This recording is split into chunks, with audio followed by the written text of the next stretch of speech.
다 함께 묵상 기도하심으로 2월 22일 화요 예배 시작하도록 하겠습니다.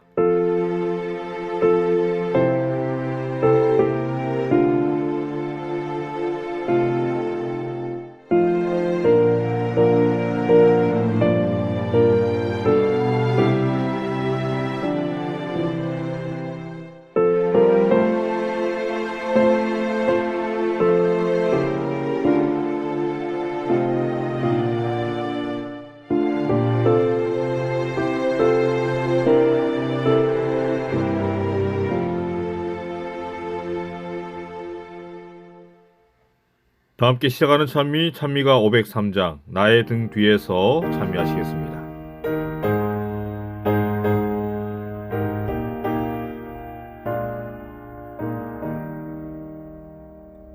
나의 등 뒤에서 나를 도우시는 주, 나의 인생 길에서 지치고 고나요 매일처럼 주저앉고 싶을 때 나를 밀어주시네. 일어나 걸어라, 내가 새 힘을 주리니. 일어나 너 걸어라, 내 너를 도우리. 나의 등 뒤에서 나를 도우시는 주, 평안히 길을 갈 땐 보이지 않아도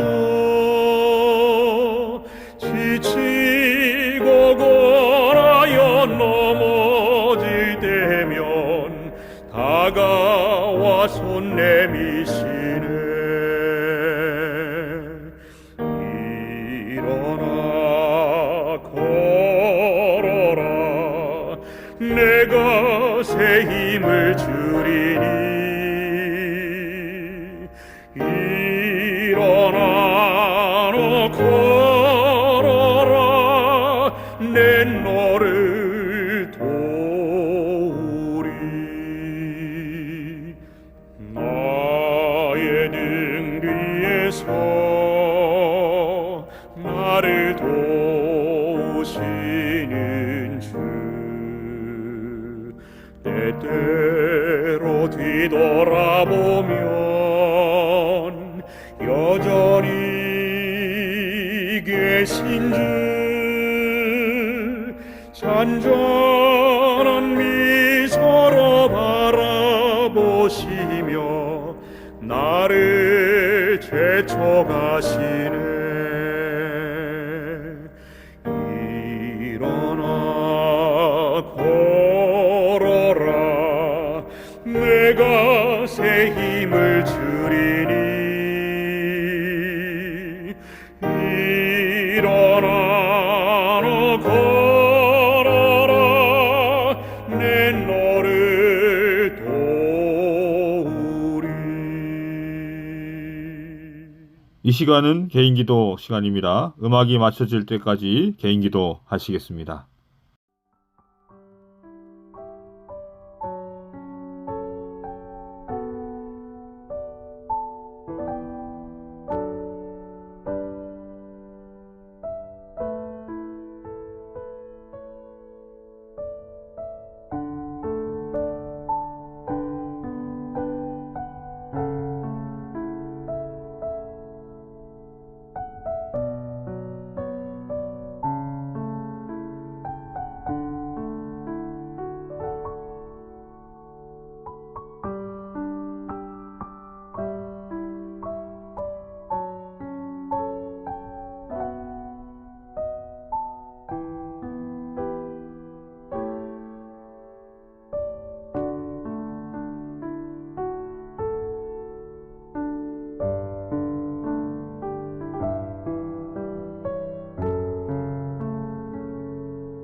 단어 중에 딱 한마디로 인간의 절망적 상황을 묘사하는 단어가 있습니다. 아니, 히브리 역사에서 그 순간은 최악의 상황이라고 말할 수 있는 순간이에요. 그 단어가 이가봇입니다.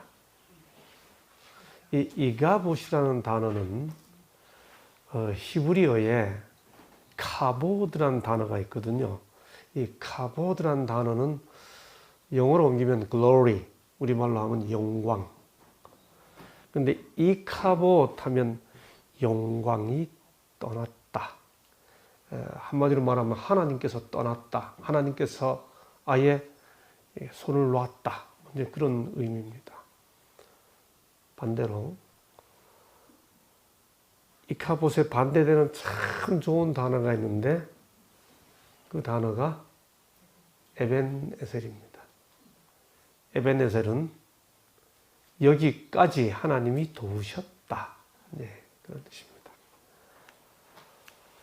이르기를 영광이 이스라엘에서 떠났다 하고 아이 이름을 이가봇이라 하였으니 하나님의 괴가 빼앗겼고 그 시부와 남편이 죽었음을 인함이며 또 이르기를 하나님의 괴를 빼앗겼으므로 영광이 이스라엘에서 떠났다 하였더라. 성경 전 역사에서 하나님을 섬기는 이스라엘 역사에서 가장 비참한 순간이 하나님의 법궤를 빼앗긴 순간이었고 그때 태어난 아이가 있었기 때문에 그 아이 이름을 이가봇이라 지었죠. 사무엘이 돌을 세워 가로되 여호와께서 여기까지 우리를 도우셨다 하고 그 이름을 에벤에셀이라 하니라. 이가봇과 에벤에셀. 이가봇이라는 말은 조금 전에 보신 대로 영광이 떠났다는 말입니다.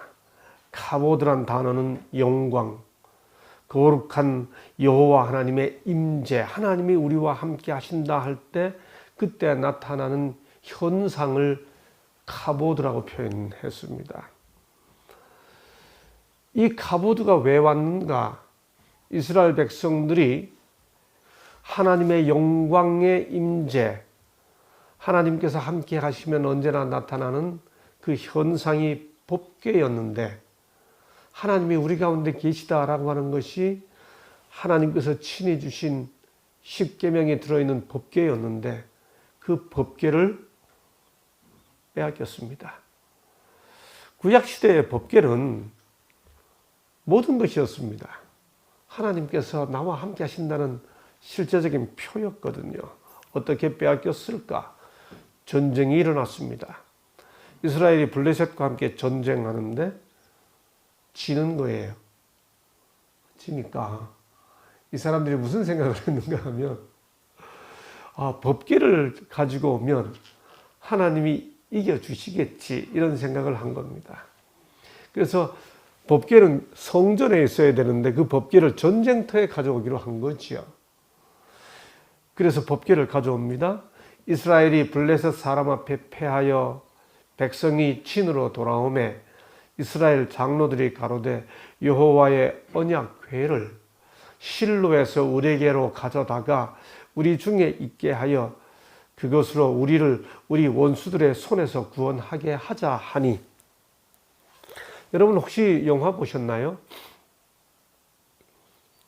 어떤 영화 보면 마귀 쫓아내는 기독교 영화 같은 데 보면 귀신이 막 나타나면 어떤 분이 십자가 딱 들으니까 귀신이 막 벌벌 떨고 그런 영화 혹시 보셨어요?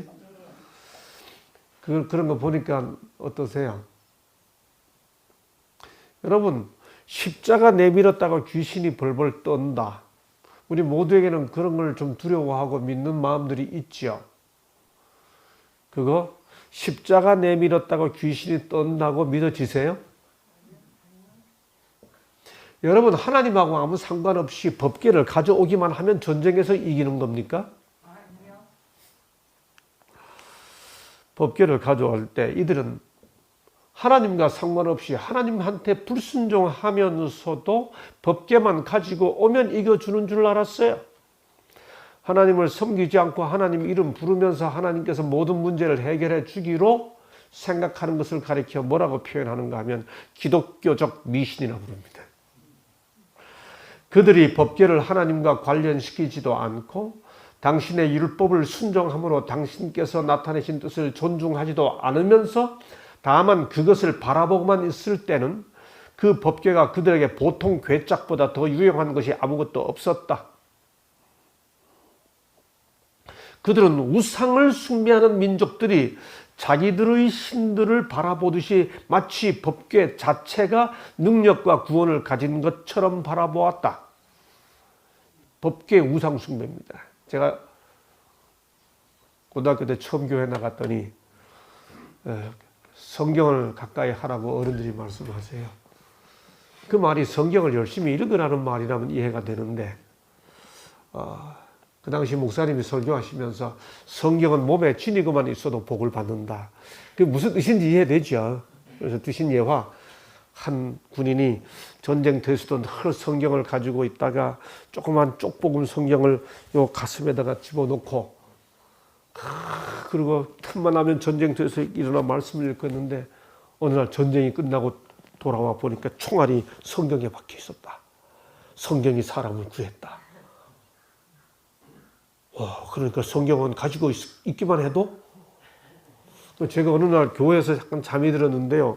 한 연세 드신 집사님이 상래야, 성경은 가까이만 해도 복을 받아. 잠잘 때도 머리 가까이 두고 자. 그러면 머리가 좋아져. 여러분, 성경을 읽지도 않으면서 성경을 머리 가까이 갖다 두면 머리가 좋아집니까? 그런 사람이 있어요. 그런 걸 믿어요. 이런 걸 가리켜 법궤의 주인이신 하나님과 아무 상관없이 법궤 그 자체가 능력을 준다고 생각해서 그걸 숭배하는 걸 법궤 우상 숭배라고 합니다. 영어로 archlatry 이렇게 표현하죠. 실제로 그런 일들이 성경 역사에 있었습니다. 이스라엘 백성들이 출애굽할 때 모세가 광야에서 백성들을 이끌고 가는데 병 걸렸어요.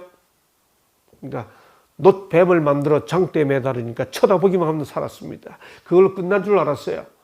그때 이후로 역사가 오래되도록 사람들이 그 놋뱀을 간직했습니다. 수백 년이 지나간 다음에 보세요. 열왕기하 18장 3절 모세가 만들었던 놋뱀을 이스라엘 자손이 이때까지 향하여 분향함으로 놋뱀이 상징하는 하나님께서 구원을 주시는데 그 상징은 잊어버리고 놋뱀을 놓고 숭배하는 겁니다. 너나 할 것 없이 우리 모두는 다 이렇게 되기 너무 쉬워요. 핵심을 잃어버리고 구리뱀을 숭배하는 거예요.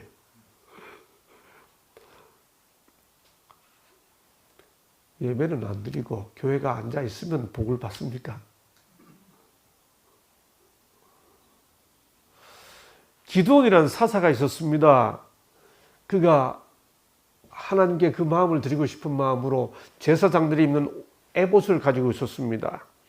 기드온이 그 금으로 에봇 하나를 만들어 자기 성읍 오브라에 두었더니 온 이스라엘이 그것을 음란하게 위함으로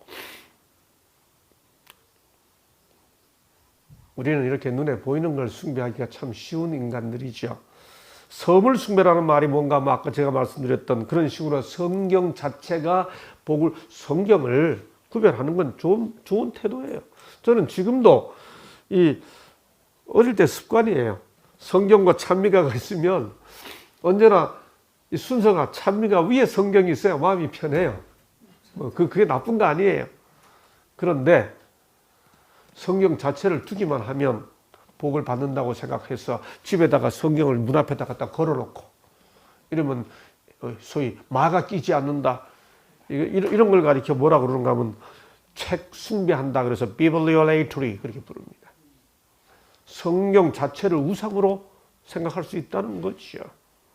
이스라엘 백성들이 그렇게 생각했습니다. 그런데 그렇게 해서 법궤를 전쟁터에 가지고 오니까 상대편 군인들이 법궤가 들어오니까 이스라엘 사람들이 와, 법궤가 들어왔다 그러고 막 고함을 치니까 이 상대편 사람들이 듣고는 고함 치니까 놀라가지고 저게 무슨 소리야?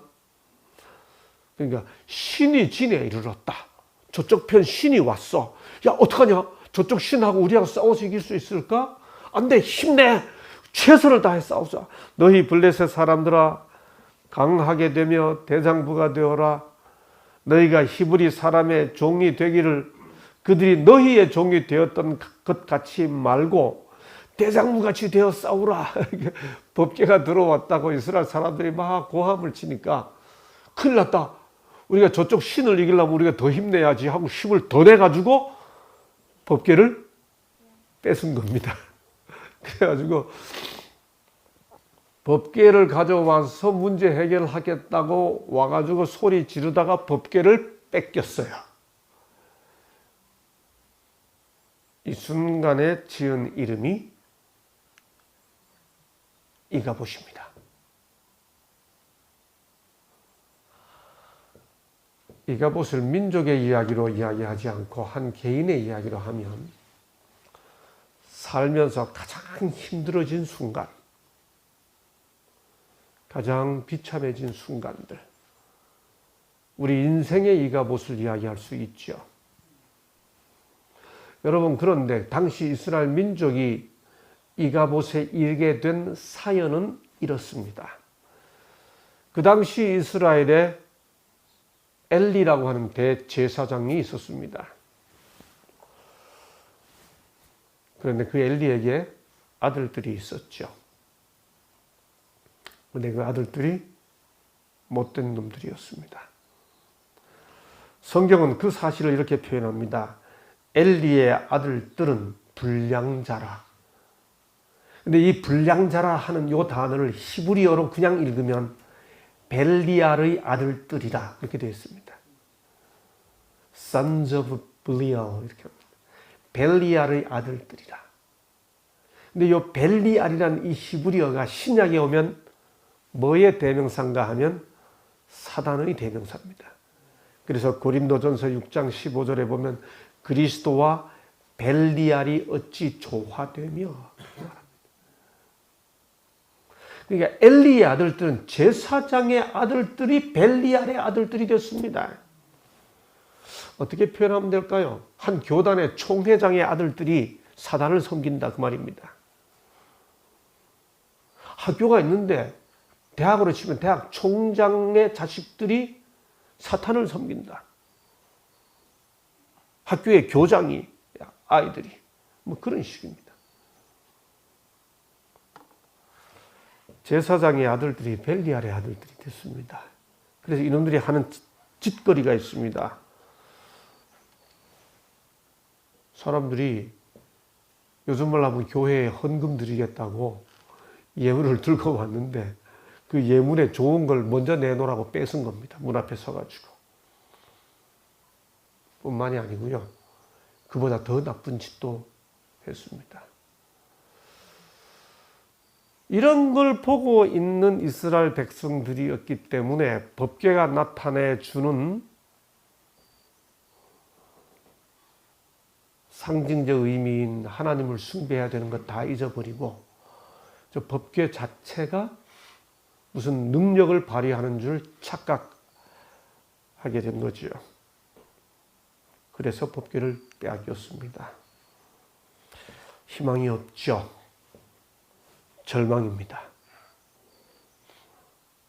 그런 상태를 뭐라고 표현하는가 하면 때에 여호와의 말씀이 희귀하여 이상이 흔히 보이지 않더라. 이렇게 되니까 결론이 뭔가 하면 하나님의 말씀이 없어요. 희망이 없어요. 이가봇의 순간이 온 거죠. 가장 커다란 절망의 순간이 찾아온 겁니다.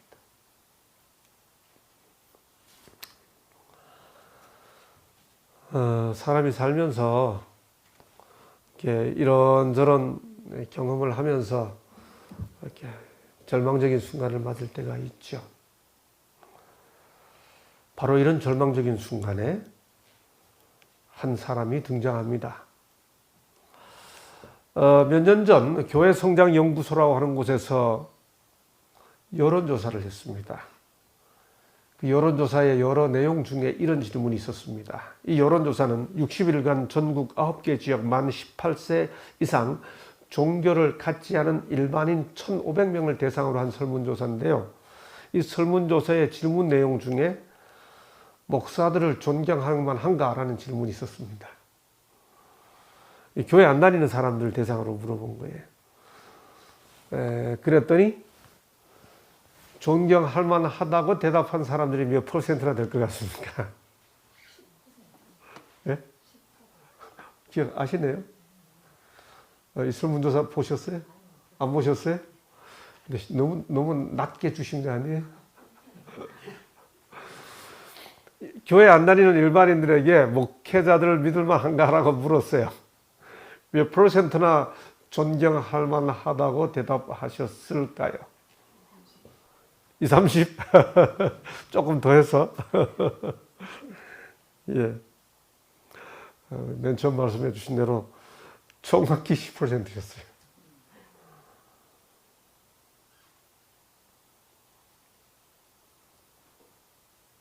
목사들 못 믿겠다는 거예요.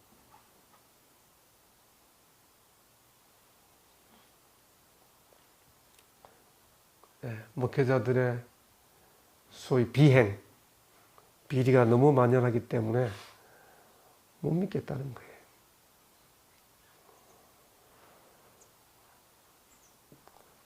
목회자들이 이런 통계를 받을 때마다 도전을 받을 수밖에 없죠.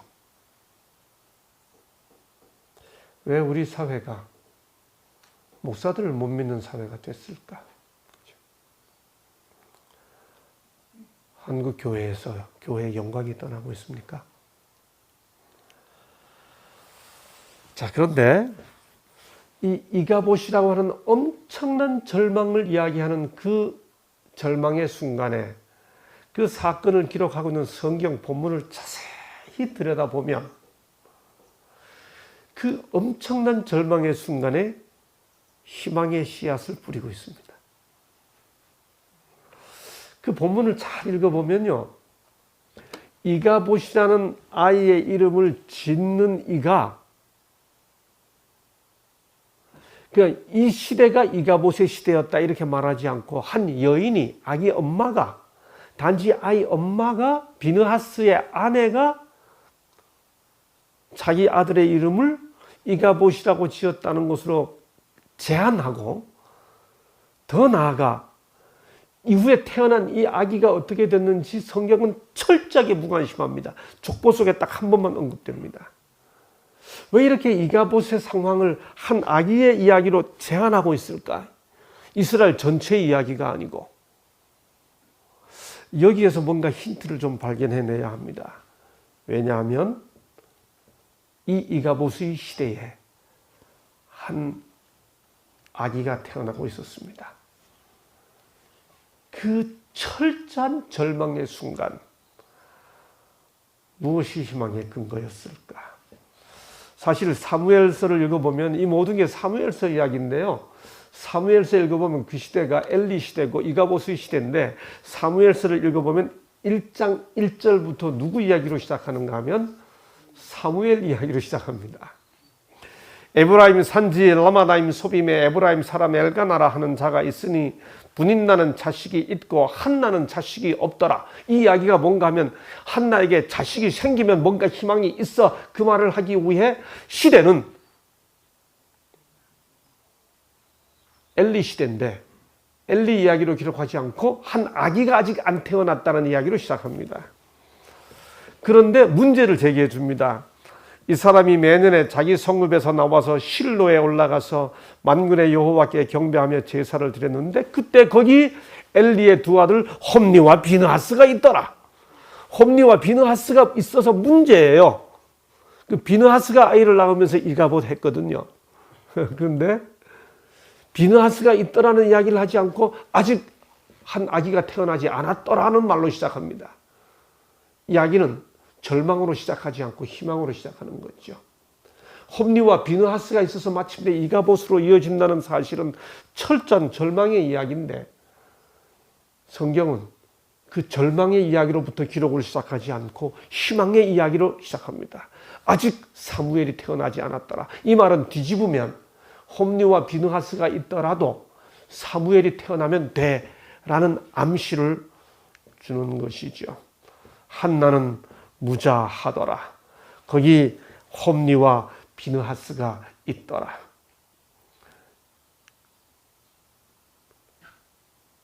성경을 읽어보면 바로 이 이가봇의 순간을 이야기할 때마다 한 아이의 이야기를 기록합니다. 사무엘상 2장 21절 칸 밖으로 나갔는데 보이시나요? 보이세요? 같이 한번 제일 마지막 줄 한번 읽어보실까요? 시작. 아이 사무엘은 여호와 앞에서 자라니라. 근데 성경 읽어보면요, 이 홈리와 비느하스의 범죄를 막 절망의 이야기를 하다가 마지막 절망의 끝자락에 이가봇 이야기하기 전까지 사람들이 그 이야기만 보고 연합회장 아들이 무슨 죄를 저질렀대, 합회장 아들이 무슨 죄를, 총회장 아들이 무슨 짓을, 어느 목사가 범죄했더래, 어느 목사가 간음했더래, 어느 목사가 탈세했더래, 이 모든 이야기로 교회 안 나갈 이유를 촘촘히 찾아낼 수 있는 그런 시대. 예. 그 사이사이에, 꼭 사이사이에 몇 번에 걸쳐서 무슨 이야기를 기록하고 있는가 하면 사무엘이 자라더라. 사무엘이 자라더라. 사무엘이 자라더라. 조금 더 지나면 아예 좀 더 희망을 갖게 하기 위해 뭐라고 이야기하는가 하면 사무엘상 2장 26절에 보면 아이 사무엘이 그냥 자라매가 아니고 어떻게 자라요? 점점 자라매. 그러니까 얘가 어떻게 하면 된다는 거예요? 얘가 빨리 자라면 된다는 거죠. 그러다가 3장 19절 가보면 드디어 이때는 뭐가 됐는가 하면 사무엘이 자라매, 이 말은 사무엘이 다 크매 그 뜻입니다. 어른이 되매 여호와께서 그와 함께 계셔서 그 말로 하나도 땅에 떨어지지 않게 하시니. 똑같은 시대 상황인데 홈리와 비느하스 제사장의 아들들의 악행과 비행을 보면서 절망하다가 이가봇으로 이룰 수 있고 그 이가봇의 시대에도 한 아기가 자라고 있다는 것 때문에 희망의 싹을 볼 수 있는 거죠. 정리해 보겠습니다. 도표로. 1장 2절 한나는 무자하더라. 다른 말로 하면 아직 사무엘이 안 태어났더라. 1장 3절 거기 홈리와 비느하스가 있더라. 2장 11절 사무엘이 아이를 섬기더라. 2장 17절 엘리의 아들들은 불량자라. 2장 26절 사무엘은 자라더라. 2장 25절 엘리의 아들들은 말을 듣지 않더라. 2장 26절 사무엘이 점점 자라더라. 3장 1절 하나님의 말씀이 보이지 않더라. 이 이야기를 우리 개인의 이야기로 바꾸어서 읽어보겠습니다. 홈리와 비느하스가 있더라. 암세포가 시작되더라. 그런데 사무엘이 하나님을 섬기기 시작하더라. 엘리 아들들은 불량자라. 암세포가 극심해지더라. 사무엘이 자라매. 사무엘은 여호와 앞에서 자라니라.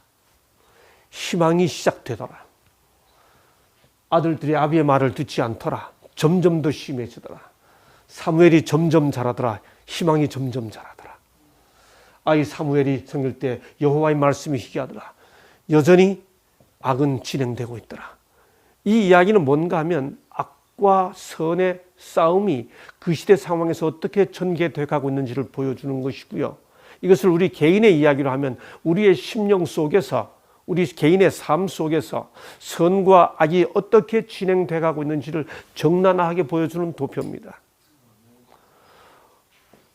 놀랍게도 이가봇이 영광이 떠났다인데요, 사무엘이란 말이 뭔지 아세요? 사무라는 말은 듣다라는 뜻입니다. 엘은 하나님이에요. 그러니까 이가봇 시대에 사무엘, 하나님을 듣는 자가 등장했습니다.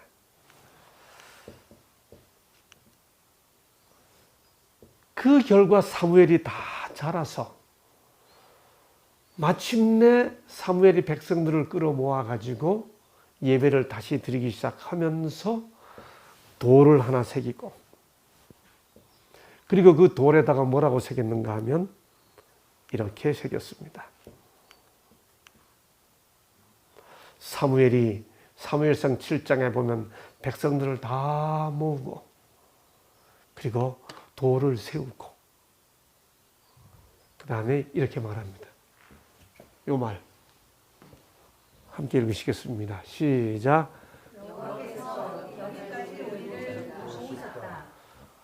제가 볼 때 성경을 읽는 분들도 거의 100명 중에 99명이 오해하는 구절이 이 구절입니다.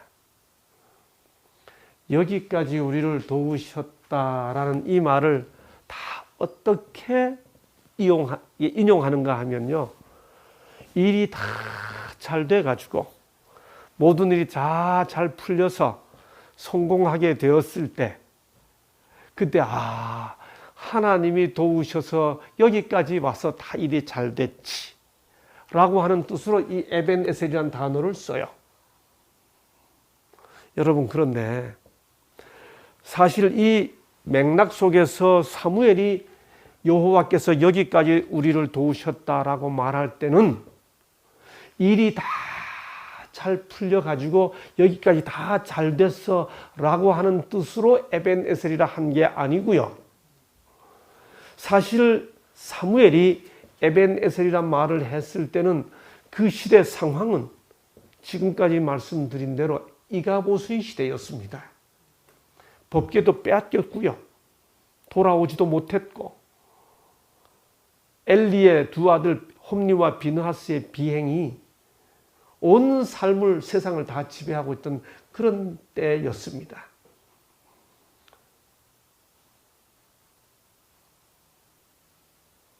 그런 이가봇의 시대에 사무엘은 마침내 그 시대를 다 통과하고 그가 하나님의 말씀을 듣고 회복하여 예배를 드리기 시작하면서 이렇게 말하는 겁니다.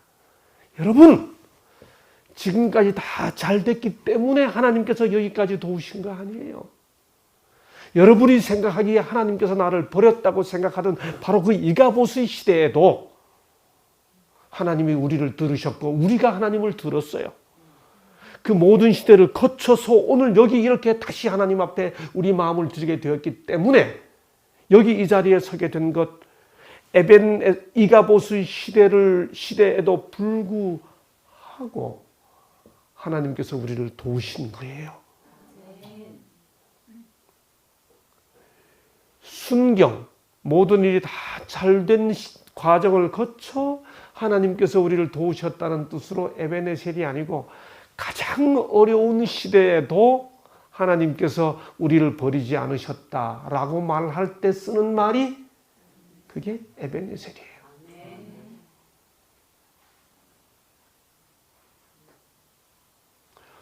우리 원장님의 이야기를, 개인 이야기를 여기 오신 분들이 개인적으로 아시는 분도 있고 모르시는 분도 계실 텐데요.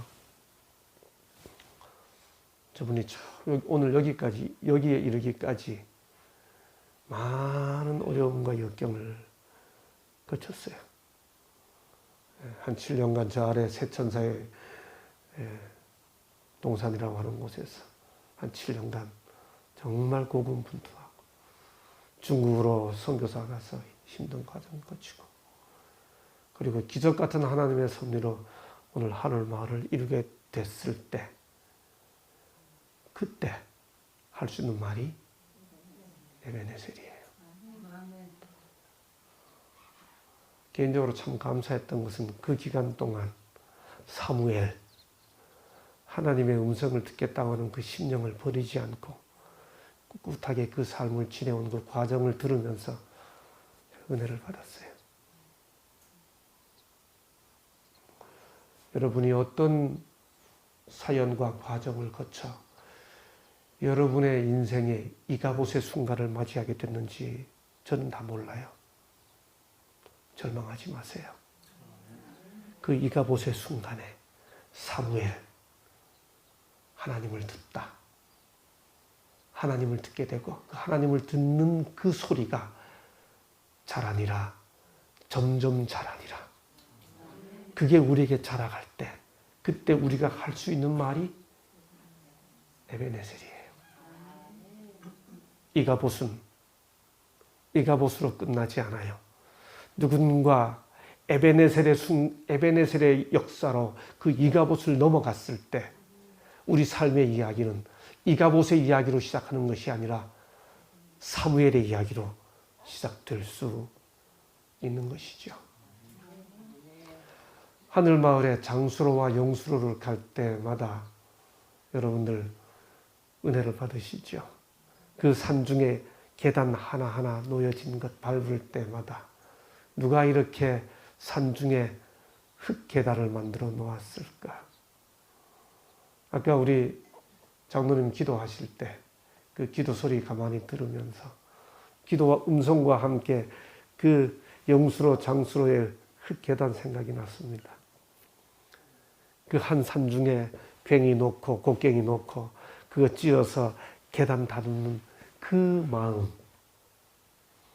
사모님 돌아가시고 하늘마을에 머무시면서 산길을 걷는 분들 한 분 한 분이 이 계단 하나 밟을 때마다 희망의 싹이 자라니라, 점점 자라니라. 그렇게 자라기를 바라는 마음으로 그 계단 만들어 놓고 그 계단 밟는 분들이 하나씩 회복된다면 어쩌면 암이라는 이가봇의 순간을 맞이한 분들이 마침내 에베네셀 고백하게 되기를 바라는 마음으로 그 계단 만들어 놓은 거죠. 우리 주위에서 이가봇 소문 자꾸만 전해줍니다. 귀 얇은 사람들 번쩍 귀 뜨고 그래? 거기도 이가봇 여기도 이가봇 온갖 이야기 다 들을 수 있죠. 너무나 편만된 이야기이기 때문에 절망은 90%고 희망은 10%밖에 안 되는 것처럼 보이는 거죠. 그래도 자라니라. 점점 자라니라. 사무엘, 하나님의 음성을 듣는 그 마음이 일이 다 잘 되었기 때문이 아니라 이가봇의 순간도 하나님께서 우리에게 말씀을 주셨어. 통과하여 에벤에셀이라고 말할 수 있는 거죠. 그렇습니다. 잘하고 있다면 희망입니다. 뭐가 잘하고 있나요? 사무엘, 하나님을 듣는 것이 잘하고 있으면 희망인 겁니다. 사무엘이 잘하고 있으면 희망이었습니다. 그 이름의 뜻 그대로 하나님을 듣는 것이 잘하면 그게 희망인 거죠. 여러분, 하늘마을에 와서 무엇으로 희망을 삼으시겠습니까? 하나님을 듣는 겁니다. 사무엘이 자라매, 점점 자라매. 우리의 마음속에 하나님을 듣는 것이 자라고 있습니까? 이가봇이 자라고 있습니까? 벨리알의 아들들의 이야기가 자라고 있습니까? 무슨 이야기가 자라고 있습니까?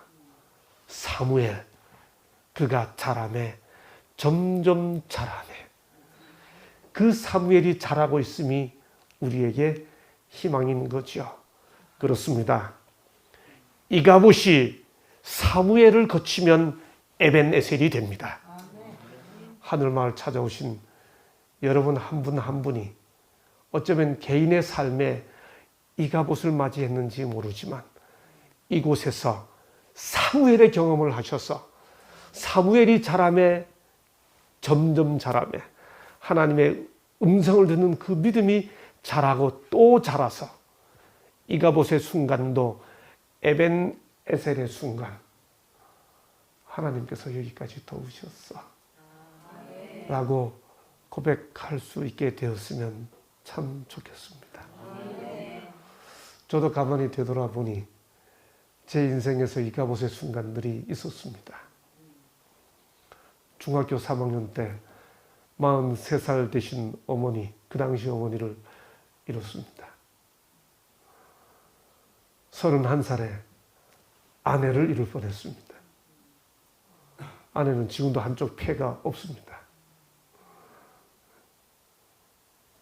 아이들이 1살, 2살 때 이렇게 아내를 잃는구나 하는 생각이 들 만큼 1년 반 가까이 떨어져 살 수밖에 없는 이가봇의 순간이었습니다. 이후 이런저런 또 한 번의 이가봇, 또 한 번의 이가봇이 있었습니다.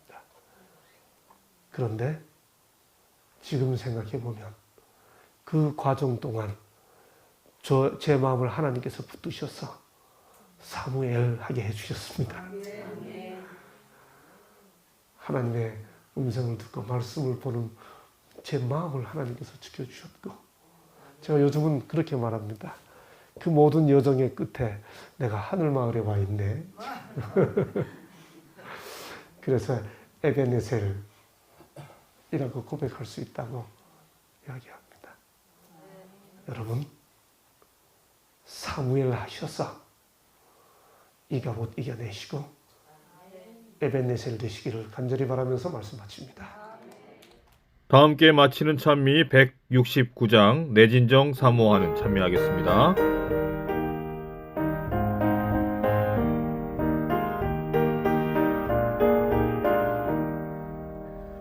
내 진정 사모하는 친구가 되시는 구주 예수님의 아름다우심, 산 밑에 백합하여 빛나는 새벽별, 주님 형용할 길 아주 없도다.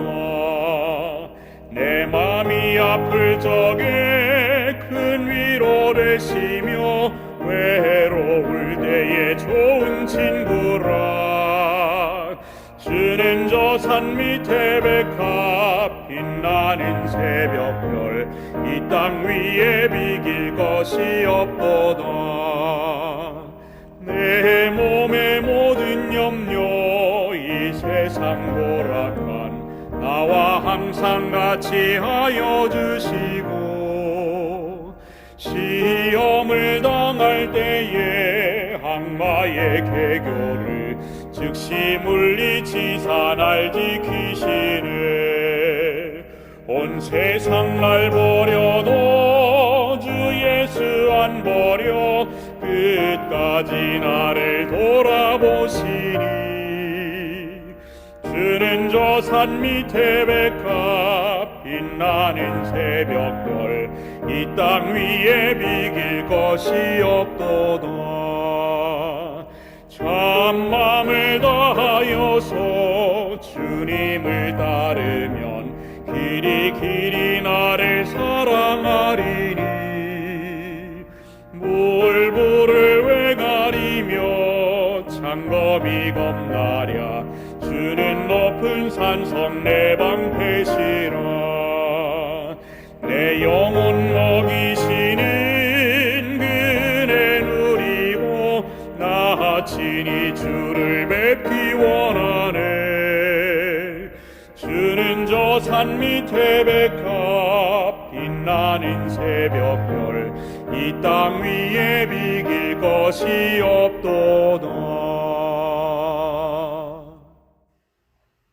하늘에 계신 우리 아버지, 오늘도 말씀으로 은혜 받고 새로운 힘을 얻게 하여 주시니 감사합니다. 세상은 이가봇의 소문으로 어지럽고 두렵고 절망적이지만, 그래서 너무나도 힘들지만, 그러나 주의 약속을 의지하여 간절한 마음으로 주님께 성령을 구함으로 지금까지 나를 도우시고 함께 하셨던 우리 신실하신 주님을 발견하여 우리도 자라나게 하옵소서. 오직 주만 바라보며 주의 말씀으로 살아가는 주의 거룩한 성도 되게 하옵시길 예수님의 이름으로 기도드리옵나이다. 아멘.